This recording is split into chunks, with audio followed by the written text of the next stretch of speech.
Hello everybody and welcome to today's video. In today's video, I'll be discussing why the Democratic Party is, or why rather the GOP is heavily favored in the upcoming, gubernatorial elections. This is, I believe, the right map. I don't think I have anything wrong here.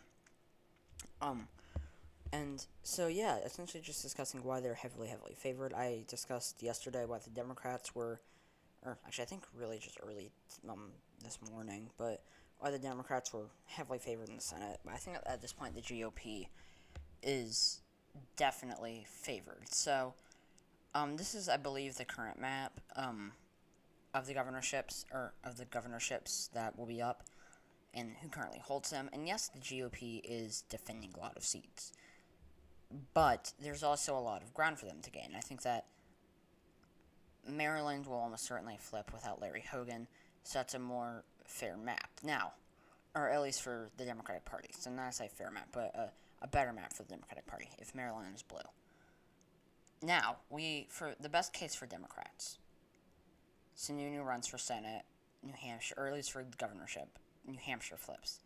Democrats flip Georgia and flip Arizona, while also retaining Wisconsin, Nevada, which they're probably still going to retain, winning the recall in California, winning the Virginia race, which you're probably going to win, winning New Hampshire, or winning New Jersey,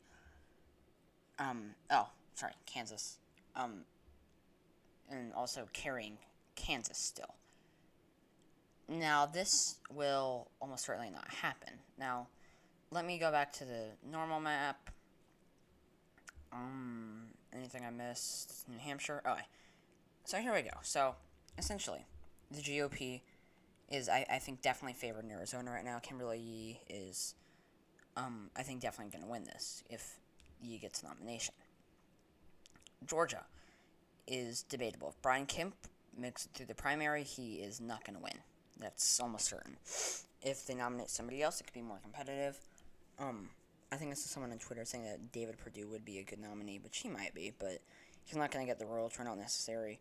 Stacey Abrams is going to do much better with him, or do very well with black voters, which she's going to raise turnout very high, and especially against a Republican who's hardly going to get any rural turnout, that's going to hurt him.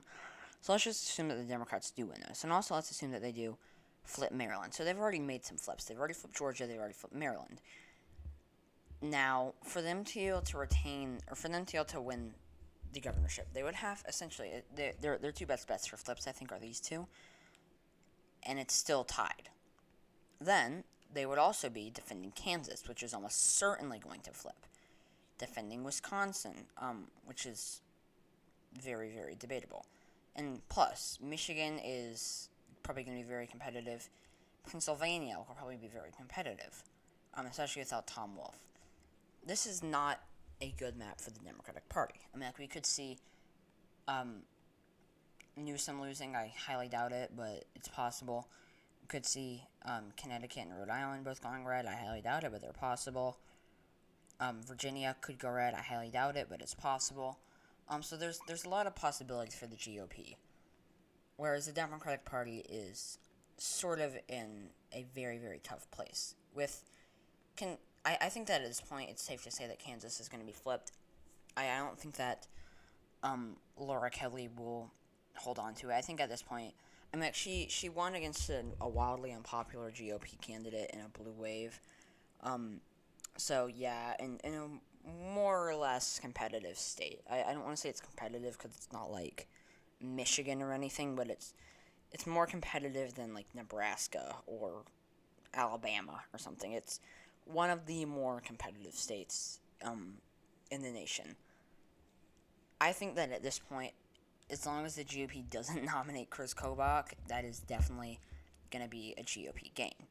So even if the Democrats flip Georgia and Maryland, they are essentially still going to lose the Senate, they're still going to win the least, or they're still going to hold less governorships, as Kansas is almost certainly going to flip. Now, the GOP is more or less on the offensive here. I don't really see many places in which the Democrats could flip, or would flip. New Hampshire, possibly.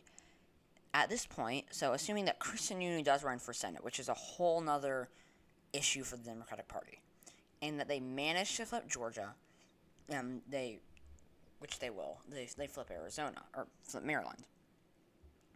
Now they're also worrying about Wisconsin, which Wisconsin, Tony Evers narrowly won in a an environment that heavily favored the Democratic Party.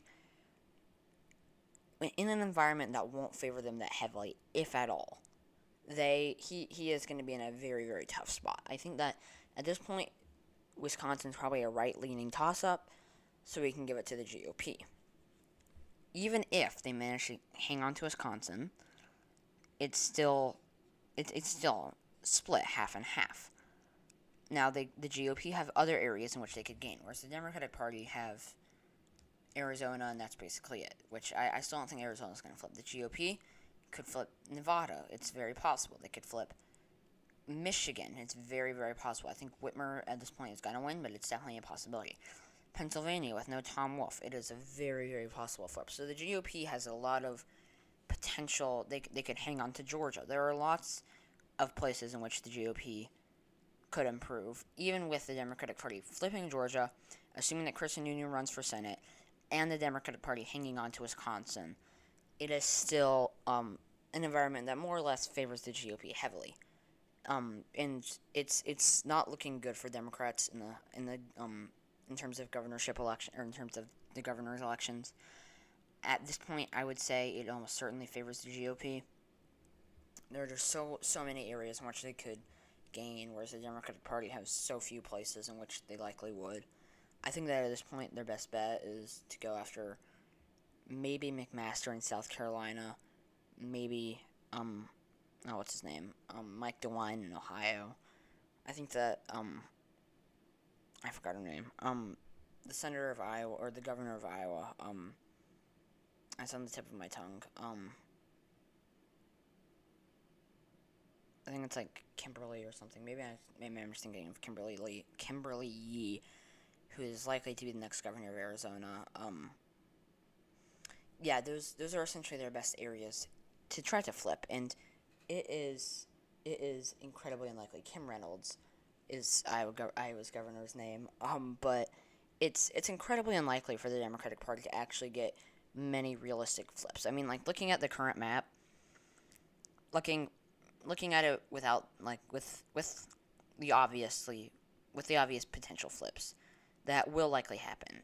Wisconsin almost certainly going to flip for the GOP. Maryland almost certainly going to flip for the Democratic Party. New Hampshire almost certainly going to flip for the Democratic Party. Georgia almost certainly going to flip for the Democratic Party. Kansas almost certainly going to flip for the GOP. A lot of flips. Actually, not many, only like 4. But looking at this map, assuming that these are all the flips, or assuming that these are the assured flips, it is a much better map for the GOP. The states that the Democratic Party's best shots at flipping are essentially, like, the GOP, when they have Nevada to flip, when they have Michigan, Pennsylvania, potentially Virginia. I don't think that Youngkin's going to win, but I think it's only possible. Heck, they could try to go after Oregon or California, which are both definitely realistic. They could try to retain New Hampshire. They have loads of areas where they can do very well, whereas Democrats, they really don't. I would think that their best bet is probably in South Dakota or Iowa, but even then, I think that Noam is probably pretty safe in South Dakota. But yeah, thank you guys so much for watching this video. If you enjoyed it, please do like below. Stay tuned for my next video. Subscribe to my channel if you haven't already. Please comment your suggestions down below. And yeah, I hope to see you all in my next video. Bye!